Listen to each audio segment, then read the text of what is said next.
আমরা কোনোদিন দেখতেই পারিনি। শুধু আমার কথা না, আপনি একটু রাস্তায় গিয়ে জানতে চাইলে জানতে পারবেন যে আমাদের 5 বছরের বিধায়ককে কোনোদিন তারা চোখে দেখেছে কিনা।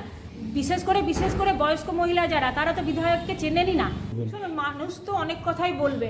যদি বলুন রক্তদান শিবির বা শহীদ ক্ষুদিরাম পাঠাগার, কবে ঘি খেয়েছে তার গন্ধ সকালে তো হবে না। এখানকার 3 নম্বর ওয়ার্ডের কাউন্সিলর হিসেবে এখানে কি বুঝতে পারছেন আগামী দিনে কি হতে যাচ্ছে?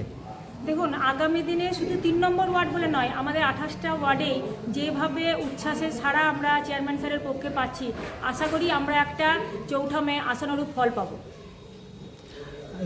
কি দেখলেন আজকে প্রচারে বেরিয়ে, কি দেখলেন? প্রচারে দেখলাম মানুষের স্বতঃস্ফূর্তভাবে মানুষ আজকে চেয়ারম্যান স্যারকে ওয়েলকাম করলেন। তারা প্রত্যেকেই বাড়ির দরজার সামনে দাঁড়িয়েছেন। আর সব থেকে যেটা খুবই আজকের দিনে ভাইটাল জিনিস, সেটা হচ্ছে আজকে নীল ষষ্ঠী। মহিলারা আজকে উচ্ছ্বাসের সঙ্গে স্যারের সঙ্গে বেরিয়েছেন।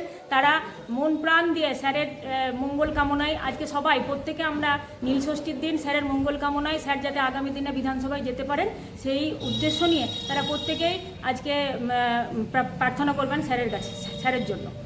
অনেকে বলছেন যে এখান থেকে বিজেপি নাকি সাইলেন্ট ভোটার হিসেবে বেরিয়ে যেতে পারে, অনেকে আশঙ্কা করছেন। আপনি কি মনে করছেন? দেখুন, বিজেপির তো কোনো কি মানে সত্যি কথা বলতে কি 5 বছরে তো আমরা আমাদের এমএলএকে দেখতে পেলাম না। সেই হিসাবে ওনারা কি সাইলেন্ট ভোটার করছেন এটা আমাদের কাছে কোনো ম্যাটার করে না। আমরা কাজে বিশ্বাস করি। আমরা 365 দিন ফিল্ডে থাকি, ফিল্ডে কাজ করি। আমাদের পৌরপিতা আমাদের সঙ্গে সবসময় থাকেন। যে কোনো সমস্যা নিয়ে আমরা ওনার কাছে গেলে প্রতিটা মানুষের উনি ঘরের মানুষ। তাই কে কি বললো সেটা আমাদের কাছে কোনো ফ্যাক্টর না। গত 5 বছরে যে বিধায়ক ছিল বিজেপি থেকে, তো তার কোনো উন্নতি এখানে দেখা গেছে? না, কিচ্ছু কোনো উন্নতি। ওনাকে তো আমরা কোনোদিন দেখতেই পারিনি। শুধু আমার কথা না, আপনি একটু রাস্তায় গিয়ে জানতে চাইলে জানতে পারবেন যে আমাদের 5 বছরের বিধায়ককে কোনোদিন তারা চোখে দেখেছে কিনা। বিশেষ করে বয়স্ক মহিলা যারা, তারা তো বিধায়ককে চেনেনই না। হ্যাঁ, তো ওনার কর্মকাণ্ড তো কিছু নেই, উপরন্তু উনি মানুষের কাছে একবারেই মানে কি বলবো, দিক শূন্য। নাড়ুগোপাল মুখার্জিকে কিভাবে পাশে পায় মানুষ? অবশ্যই পাশে পাই। আমার ওয়ার্ডে হেন প্রোগ্রাম নাই যে চেয়ারম্যান স্যার আসেন না। প্রত্যেকটা প্রোগ্রামে আমরা যখনই স্যারকে ডেকেছি, স্যার প্রত্যেকটা, সেটা ঝুলন হোক, সেটা রথযাত্রা হোক, সেটা আমার দয়াময়ী কালীবাড়ি পুজো দেওয়া থেকে আরম্ভ করে যে কোনো প্রোগ্রামে আপনারা একটু জিজ্ঞাসা করুন বা আপনারা একটু খোঁজ নিন যে স্যার কীভাবে আমাদের সঙ্গে থাকেন।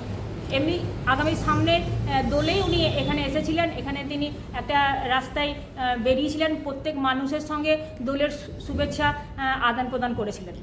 শুনুন, মানুষ তো অনেক কথাই বলবে। যদি বলুন রক্তদান শিবির বা শহীদ ক্ষুদিরাম পাঠাগার, কবে ঘি খেয়েছে তার গন্ধ সকালে তো হবে না। এখন বর্তমান পরিস্থিতি দেখতে হবে যে কাদেরকে মানুষ সবসময় পাচ্ছে। আমরা 365 দিন মানুষের সঙ্গে যোগাযোগ রাখি। আর ব্লাড ক্যাম্প তো আমরাও করি, সোশ্যাল ওয়ার্ক তো আমরাও করি। আমাদেরও আপনি একটু প্রোফাইল চেক করুন, দেখুন আমরাও মানুষের সঙ্গে নিবিড়ভাবে সবসময় সংযুক্ত থাকি। আপনার নাম? Uma Ghosh, councillor, ward number 3।